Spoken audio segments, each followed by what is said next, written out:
Hey guys, welcome back. So after browsing our data in the database, what we're going to do now is we're going to bring that data into our API so that when the client sends a request, we can respond with that data. We can give them data on a Pokemon, on a trainer, etc. So the first thing we'll want to do is actually set up a different endpoint, what we'll call routes. You may hear them called endpoints, routes. They're all basically the same thing. So what we'll do is if you go into the folder where your project is, make sure you're in the API subfolder and just create, what we'll do is create a new file, a new folder here. And we'll call it routes. And then in Sublime Text, create a new file and call it, we'll just call this test.js and put that in the routes folder. Now this is just going to be test routes, like our hello world route is going to go in there. And then what we'll do, so we'll copy, go to app.js and just cut that hello world route out of there and paste it into test.js. Now, the reason we're doing this is just to make our code a little bit cleaner. We're separating things out into different files rather than having everything in app.js because our files are going to get somewhat lengthy. Now, there's something that I like to do.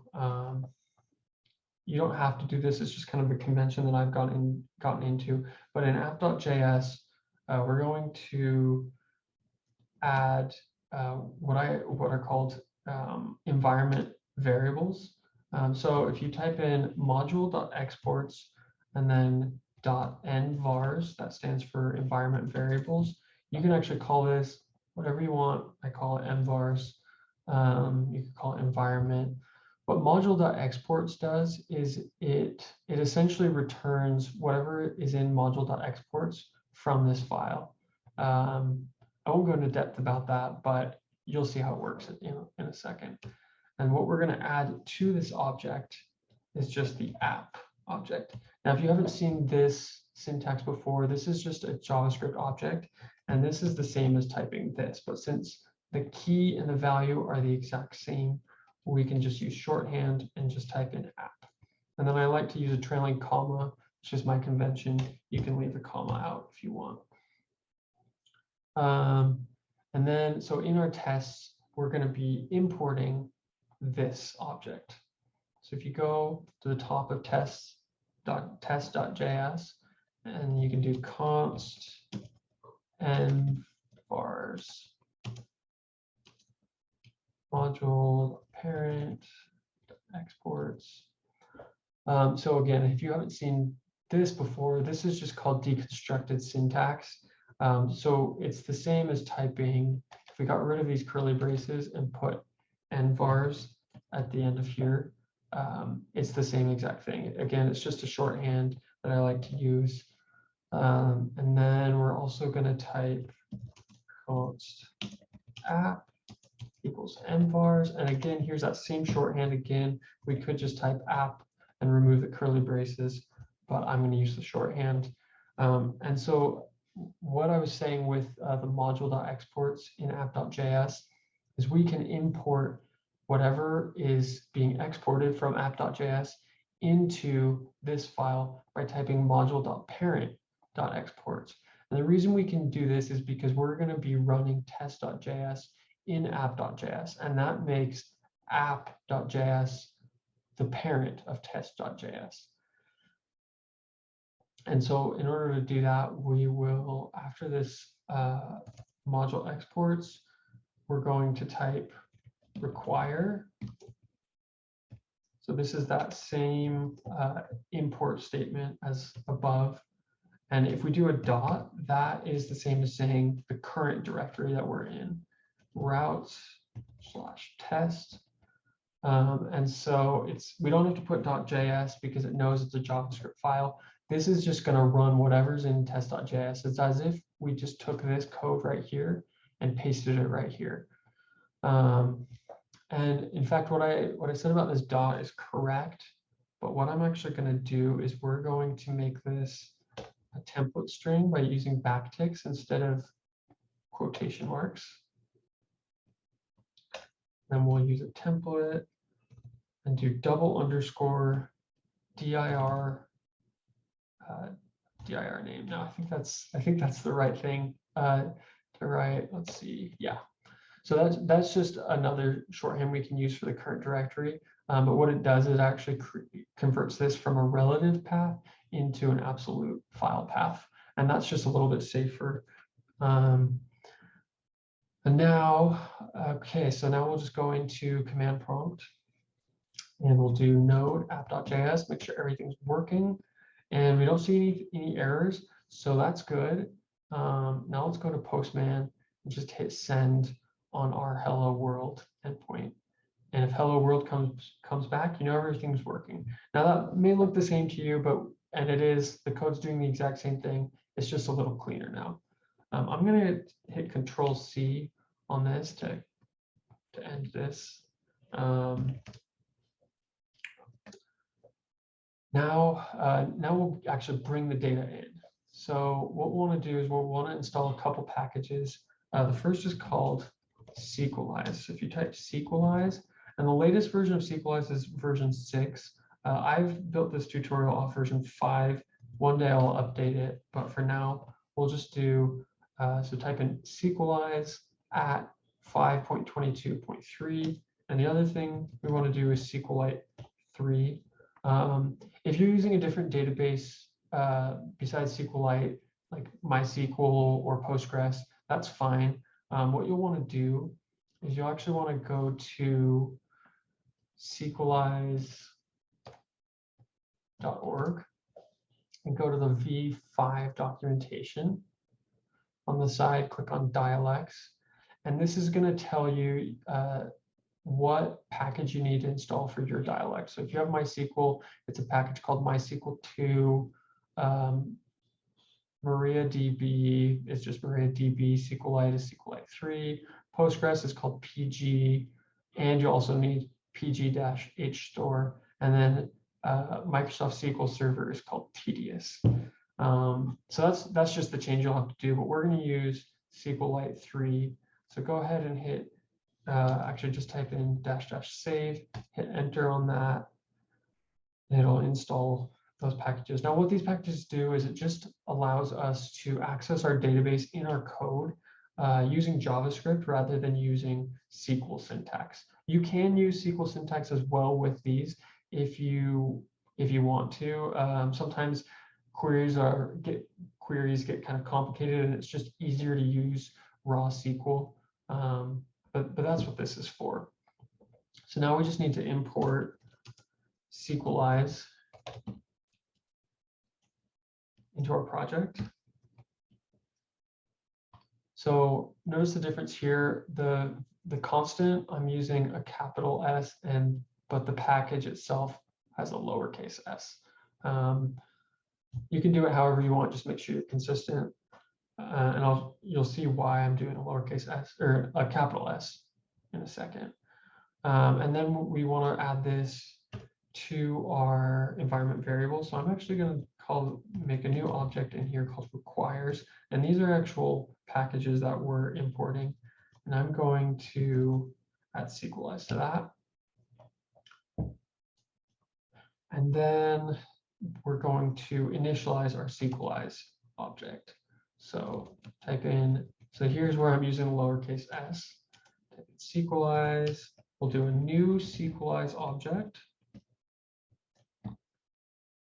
And use a JavaScript object in there. Do dialect. We're going to do SQLite. Again, if you're using a different dialect, go over to the Sqlize documentation, go to dialects, and you can just see what dialect, what string you'll need to use for your corresponding dialect. I think it's just pretty straightforward: Postgres, MS SQL, etc. And I think for our purposes, because SQLite has an actual file that where it stores the data, we're going to use this storage. You won't do that for other dialects, but for SQLite we will. And we're going to do the same thing with the template string. So we'll do our current directory, and then a slash wherever the database file is. So if we go to our folder, we're in the app.js is in the API folder. Our Pokedex.db file is actually one directory up right here. So what we'll do is we'll do ... and that just says go one directory up, and then we'll type Pokedex.db. Just want to make sure I spell that right. Looks good. And so that just tells Sqlize where our database is stored. For other dialects, you'll actually have to give it a lot more information. For instance, actually, I don't think it has it here. Oh yeah, so you'll do the database, the username. For ours, we don't. SQLite can have those, but we're not going to have that. So this will actually be the database name, your actual username, and your actual password to your database. Again, for SQLite, we don't need that because we just have a local file that we're using. So I'm actually going to move this up and then add Sqlize down here. So we won't use this one that often. We're mostly going to be using the lowercase s, but we'll put both of them in the requires. And then let's create a new directory. So go into API, create a new folder. Oops. And we'll call this models. And then in models, we'll create a new folder called models.js.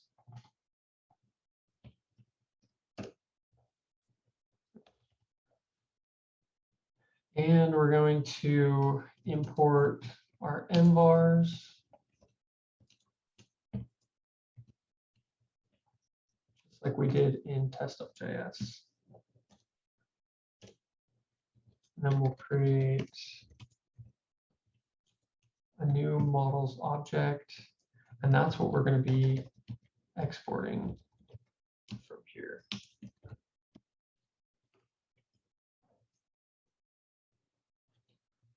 Okay, now we're going to do a new file, and we're going to call this is going to be in models, and this is going to be called Pokemon.js.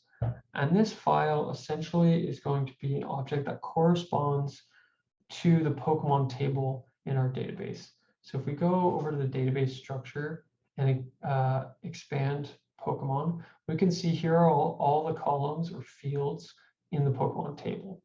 And that's going to be useful to us when we're creating this.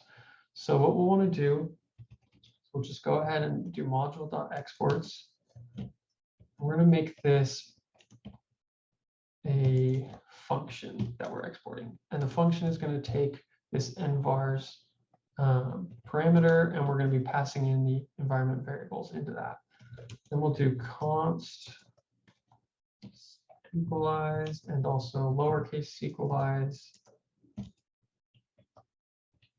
So we're just grabbing these packages that we've already created or imported from app.js. We're going to be grabbing them from the environment variables.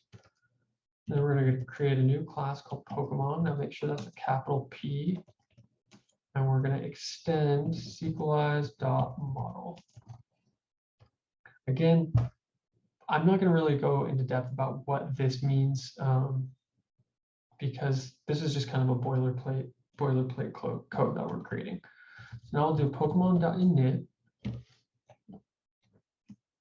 And in this object inside init, this is where we're going to add all the column names that we see here. All of them except for, we're not going to add ID because that'll automatically, Sqlize automatically adds that one in there. And for now, we're not going to add date or the timestamp column. So created, modified, and deleted, we're not going to add those in. But the rest of them, just go ahead and create that. So name. All right, so with this, name is the first column besides ID, And so that's our key. And then the value is just the data type that it is. And it's a string. So we do Sqlize dot and then string in all caps. Then we'll do picture. Again, picture is not an actual picture. It's a link. It's a URL to a picture. So it's just a string. Okay, now that we have all our column names, let me actually point out something. So if you go over to our database, you'll notice these are all snake case. All the column names are snake case. So it's all lowercase with underscores in between words.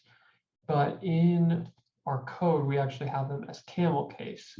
And that's something that Sqlize will automatically convert because JavaScript, the convention is to use camel case. There is something you can do if you want to keep them snake case, but I'm not gonna include that in here. You can look at the Sqlize documentation for that. So then we're going to add a second parameter into this init method, and that's going to be another object. And these are what are called options. So we'll include the Sqlize object, the lowercase Sqlize object, and that's just the connection to our database. You could call this connection if you wanted. You just have to make sure that when you create it, you call it connection. I just call it Sqlize because that's how the Sqlize documentation does it. Just makes it a little easier to keep up with the documentation. Then the model name, this is the name of the table with the exact casing it uses. So our table is just called Pokemon. Then we'll do freeze table name, set that to true. And what that does is it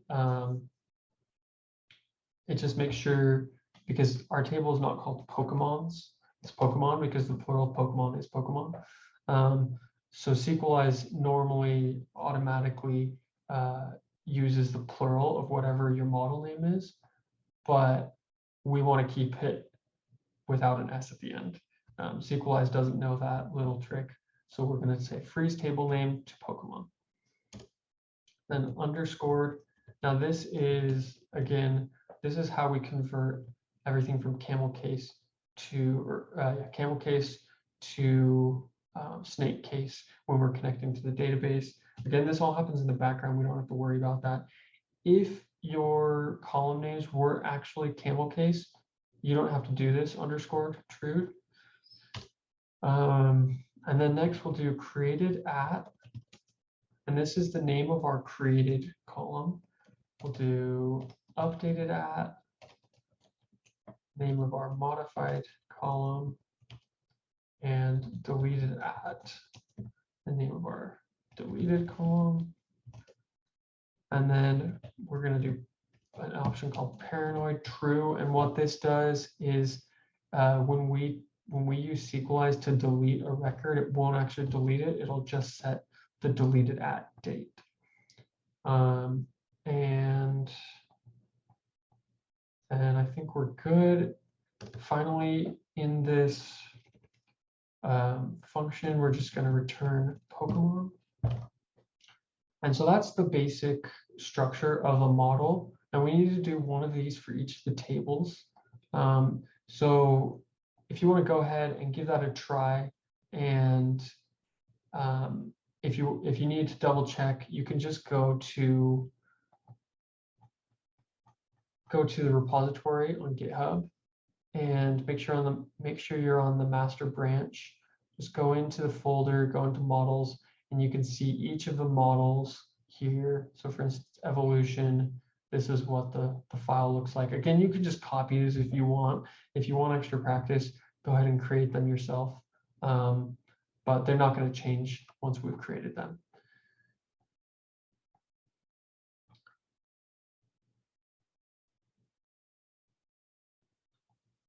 So the next thing we need to do now that we have our Pokemon table and all our other models, or sorry, our Pokemon model and all our other models, is add them in to our models.js file. So after the models object declaration, just type models.pokemon equals, and then again, here's that require object, and we'll do a template string to denote the current directory, Pokemon. So that'll just add this Pokemon model that we created to the models object, which is then being exported from this file, and we'll be able to access it in app.js. So again, do one of these for every single table you have, and then you'll be good to go for the next step. Okay, so now that you've added each model, you created a file for each model, and then you've added each model to the models object. What we need to do is create some associations between models. So what I mean by that is if we go to the database, you'll notice we have this Pokemon table, we have a locations table, and then we have a Pokemon locations table. Now the Pokemon table, if you go ahead and browse that, you've already seen that, just has each Pokemon. If you go to the locations, these are just a list of locations in the Pokemon world. And then if you go to Pokemon locations, this is kind of a mapping table between Pokemon and location. So it'll tell us that Pokemon 1 can be found in location 26, in location 29. Pokemon 4 can be found in location 26 and 24, and so on and so forth. So what we're going to do is we're going to create those associations between those tables in our code.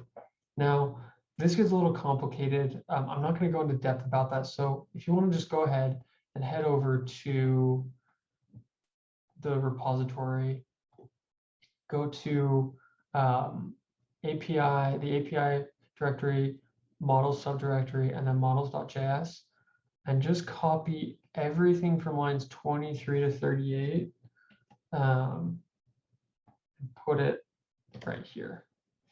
Again, I'm not going to go into depth about this. You don't really have to worry about it right now, but it just creates association. So again, if you look at location and Pokemon, so we're creating a location, an association between the location model and the Pokemon model through the Pokemon locations table. And again, that'll just be helpful later on. We don't really have to use this after we've created it directly. So go ahead and save that file and go back to app.js. And now we'll want to add models. We're going to go ahead and do,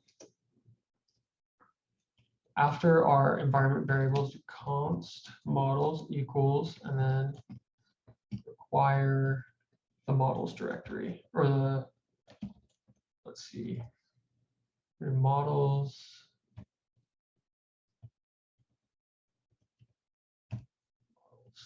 The models directory, and then the models file within that. And then we'll do module.exports.envars models equals models. Now the reason we don't just put this models straight before the envars and then put it in here is because we need this envars for models. We're using it within that. So we have to do it after, and then we have to add models to the environment variables after importing it. Okay. Now what we're going to do is we're going to create a Pokemon route. So we have our test route that has our hello world endpoint in it. We're going to create a new one called Pokemon.js. Oops. So save this in the routes folder called Pokemon.js, and just go ahead and copy everything from the test.js file in here, and then we'll just go ahead and we'll change it. So after importing app, we're going to import models that we just created from our envars object. And then we're going to create a Pokemon endpoint. So if you want to go ahead and change some of these things, so the path, instead of being hello, is going to be just Pokemon. And this is what this endpoint is going to do, is it's going to return a list of all of our Pokemon with all the data for each of those Pokemon. And then we will just go ahead and delete this res.send. Actually, one thing we're going to do is just before this function, that's the second parameter, we're going to add the keyword async, and that just allows us to use a keyword called await later on. It's just a JavaScript thing that we're not going to worry too much about. Okay, so then we're going to get all our Pokemon. So what we're going to do is we're going to type await models.pokemon. So there we're using the Pokemon models. Find all. So that's going to find all the Pokemon in the table. It's essentially like saying select star from Pokemon in SQL, if you're familiar with SQL. Then in this find all method, we're going to make an object, and we're going to type include with an array. And in that array, we're going to do another object. Let's say models.move as moves. I think that's all we need to do. Okay, so basically what this is doing, like I said, it's finding all the Pokemon, and then it's, if you're familiar with SQL, it's just joining on the moves table, or the moves table. And because we want not just the Pokemon and the data that's in the Pokemon table, but we also want all the moves that come with them. So let's see here. Okay, then at the end here, we can just go ahead and return res.send Pokemon.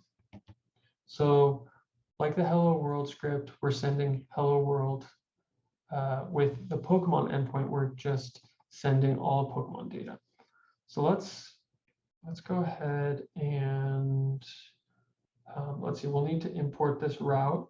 So if you go to app.js, where we're importing the test route, go ahead and just copy and paste that line below it and change test to Pokemon. Now we're importing the Pokemon routes that we just created. And now if you go to Postman, we can send a new request. So change the path from hello to Pokemon. And then, of course, you'll have to run this. So node app.js. Oh, looks like we ran into an error.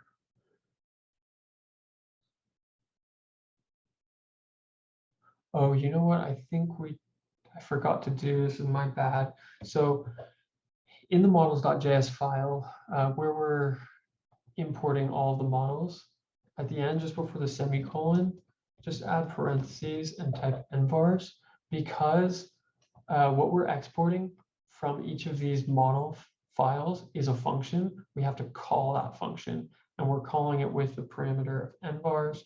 So just go ahead and paste that in there.